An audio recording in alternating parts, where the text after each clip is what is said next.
Hello, my friends, and welcome back. We have Turkey back in business with an article that confirms what I said about 2 days ago.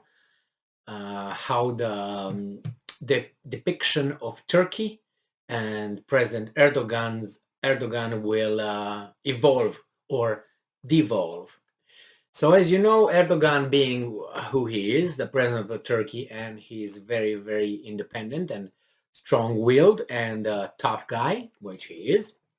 He opposed and he opposes the membership to NATO of two admission of two countries into NATO, which is Finland and Sweden, because Turkey has some unresolved problems with issues with both Finland and Sweden. I'm not going to go over them because there's not a point. The point is that I said that the United States was upset with him, obviously. Some people called for Turkey to be kicked out, if possible, from NATO and blah, blah, blah. Some people called Turkey, Russia's or Putin's secret weapon inside NATO, which could very well be. Nevertheless, I don't kick someone out like that. And I said, because Erdogan has this demands and is going to be a hard negotiator as he is, the mass media is going to start, if he doesn't give in, they're going to start portraying him and Turkey as an undemocratic country, I don't know, religious fundamentalist country. They would call Erdogan a hard guy or a tough guy or they call a madman or strong man. These are the words they always use. They use the Slobodan Milosevic in Yugoslavia. They use Saddam Hussein. They used for Gaddafi. Some were true, yeah, but they always do this. And I don't use always, never, and but I have to because they did it before and they will use it's a pattern. They do the same thing. So first they tell you what they dislike about you, and then or your policy, and then they try to make you, and then they want to start portraying you little by little, step by step. I explained the bully tactic.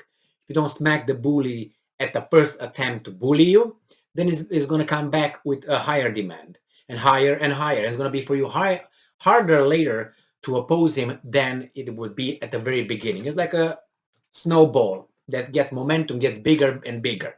That's why you have to smack them at the first attempt of a bully. You have to take a chance. You have to, if you're afraid, no problem. That's courage. Acting against, your instinct of being afraid. So here we have in the next article after I said, well, they're gonna up the portrayal and denigration of Turkey, where they started saying that Turkey employs some certain tactics and when they have people who come out and they meet and they have demonstrations and so on, they're not really respected and it's violence and something like that was the next step up. Now we got a third one. The third one is there were some comments I think made by the US ambassador to Ankara, Turkey. So let me read you this article. It comes from Associated Press from May 22nd, which is today, of 2022. And this is the title. Turkey summons US ambassador over warning on police methods. There's 2 points that you're going to get out of this, or at least I can get, and you can probably get more than that because, I don't insult anybody's intelligence or abilities to assess things better than I. It's just that this is what I'm going to see out of this. So Istanbul, the US ambassador to Ankara has been summoned to the Turkish Foreign Ministry over a warning to US citizens in Turkey about attending a political rally that referred to police crowd control methods, state-run media said Sunday.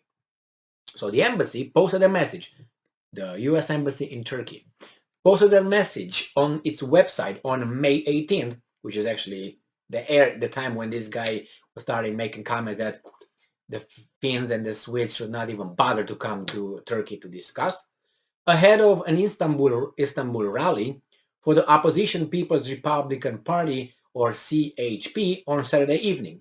And I am quoting, the Turkish National Police have used measures including water cannons, tear gas, and non-lethal projectiles to control crowds to protect at protests in the past.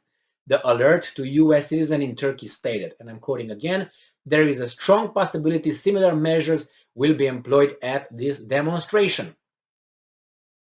So my question is, are they anticipating something on those demonstrations? Is the U.S. Embassy anticipating something? Or are they going to anticipate to more demonstrations?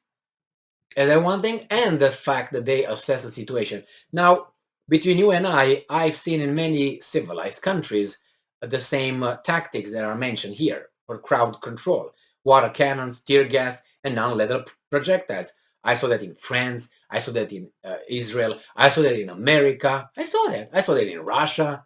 So why is this here very strange than that? Nevertheless, why is it different? The Turkish foreign ministry said uh, on Sunday issued its own warning to Turkish citizens in the U.S.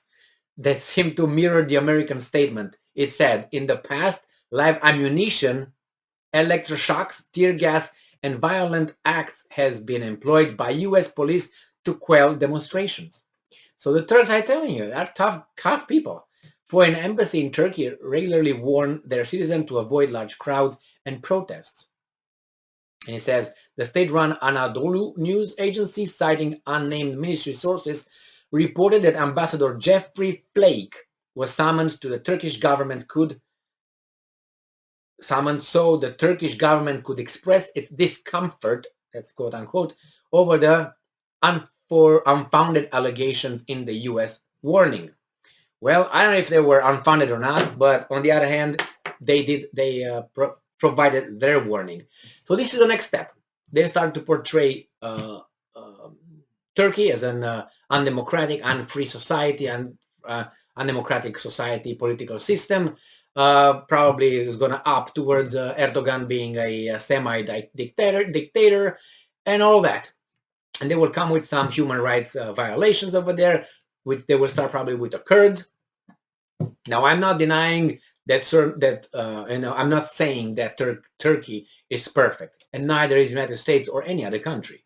So yeah, everybody can point fingers at everybody in any moment.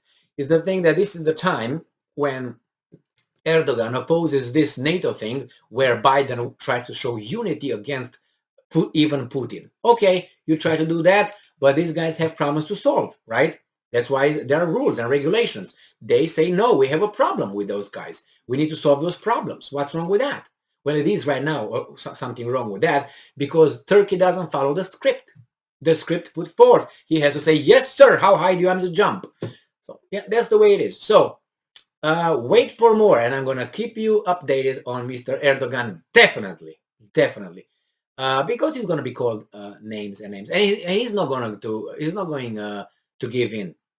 Now he's going to stick his heels in the ground, and he's going to stay over there. I bet. You'll see. And he's going to get every little thing that he asked for, unless those demonstrations, those rallies, are going to somehow turn in a certain way that Erdogan will be passed over the fence into, Dardanelles Straits or something, and go into the Mediterranean. So we'll see. All right. Thank you very much for being with me again today. Stay strong, stay smart, look for the truth, be just, and pay attention to Mr. Erdogan.